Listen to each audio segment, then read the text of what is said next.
il faut s'adresser aux sources de conflit. Alors, la première source de conflit, je pense en Afrique, c'est le fait que, une fois que nos présidents sont installés, ils prennent le contrôle de l'administration civile et militaire. Mais ils ne se limitent pas là. Ils font tout pour contrôler l'organe de gestion des élections, le juge électoral et l'ensemble de l'appareil judiciaire. Finalement, la séparation des pouvoirs et l'indépendance des décisions est un leurre. Tous les pouvoirs sont concentrés généralement entre les mains d'un président de la République omnipotent. J'ai dit tout à l'heure, l'appareil judiciaire est contrôlé par l'exécutif.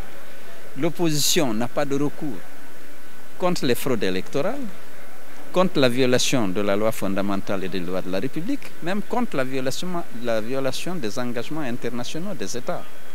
Donc il faut qu'on travaille pour l'instauration de l'état de droit, de la séparation des pouvoirs et l'indépendance des institutions.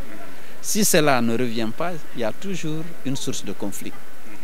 Parce que lorsque les populations n'ont pas de recours, naturellement, parfois c'est la rue. Et la rue peut générer des conflits graves, des violences qu'on n'arrive souvent pas à maîtriser.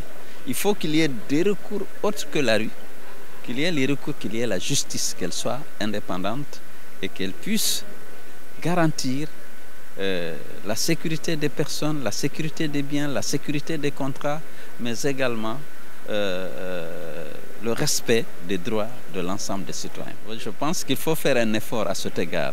On a enregistré récemment un recul démocratique.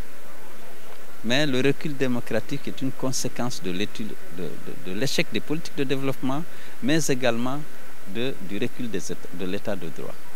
Parce que la démocratie, bien entendu, s'il y a la délinquance électorale qui est développée, s'il y a les fraudes massives lors des élections et que les partis politiques n'ont pas de recours parce que la justice est contrôlée par l'autre concurrent qui est généralement celui qui est à la tête de l'État, c'est source de conflit.